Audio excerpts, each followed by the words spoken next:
let's just take a second and appreciate the hot streak for all it was, because maybe it comes to an end today. Maybe it does. But what a way to celebrate our first year on the air with a 10-0 week for our best bets. Both undefeated on best bets last week. So let's just take a second. And if you're at home, if you're driving your car, take a second. Think of one thing you're grateful for and just let yourself have it for a second, because me personally, I am the absolute worst at that. I live in the negative. I think about how things can go wrong if life's going great. Oh, when's it all going to turn around? So let's be a little positive for 1 second. Chelsa, that is an improvement, because in the past, you would have been grateful for 0 seconds. So I'll take 1 second out of you. I'll tell you what, though, I'm not afraid of mushing us. I've been very cocky on this show, and I want to apologize to the baseball gods for that. I'm sorry I was so cocky. Let's keep the winning going. Coming up next on BetQL Daily, the Joes and Aaron are all over Matt Fitzpatrick coming through and winning the U.S. Open yesterday at Brookline. If you missed our conversation with Jason Scott about his best bet in Major League Baseball, download and subscribe to the Daily Tip wherever you get your podcasts. All right. All the buildup has been put out there. It's a new week, so we got to put in new research and try and keep this undefeated streak going. Let's find out who we have the most faith in today. Today's best bets. Okay, Chelsa. I don't want to say the pressure's on. We're both grateful to be in this moment, but I'm looking for a winner and looking to make some money. What do you got? All right, let's keep this hot streak going. Let's go with Trevor Rogers, the starting pitcher for the Miami Marlins, going under 4.5 strikeouts for -135. He's hit this under in 9 of 12 starts this season. He used to be a strikeout pitcher last year. I'm not sure what's gone wrong for him this year, but he is not missing many bats. He's hit this under also in 3 of the last 4. And then looking at the matchup today against the Mets are a great combination of not striking out much. They rank second to lowest strikeout rate in all of baseball against left-handed pitching, striking out just 16% of the time.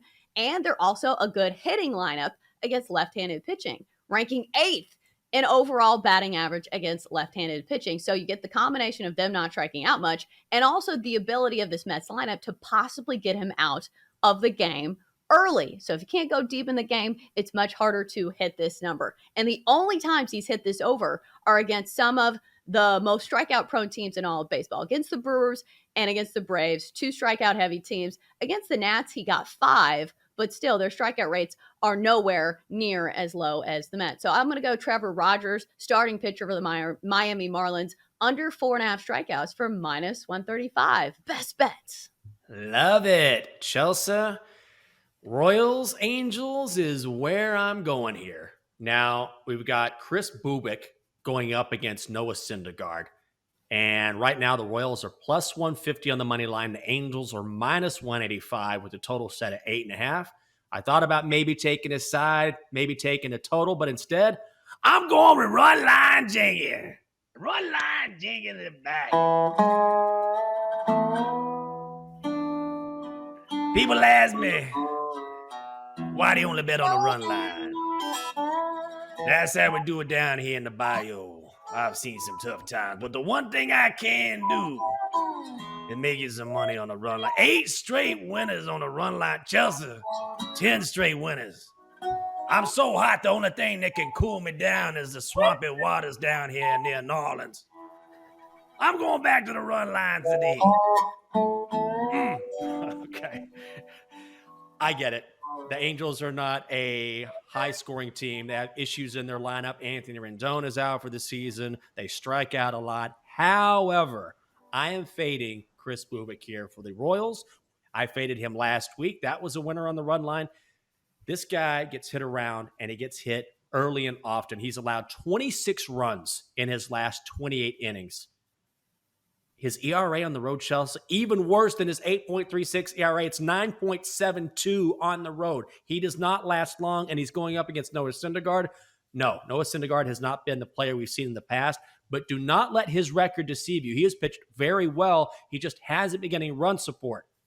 He's faced the Dodgers, Red Sox, and Yankees in his last 3. The Royals will be a much easier outing, as you might expect. Let's go Angels, first 5 run line, All they have to do is be up by a single run and you win your bet. It's a little juicy, minus 145 at BetMGM. Let's make it 9 straight on the run line for Run Line Jenkins. Ooh, now I want some gumbo or some beignets. I think those are my favorite New Orleans food. It's the New Orleans food, right? Oh, for Beignets? sure. Yes, absolutely. I always treat myself to a beignet after a big win, Chelsea.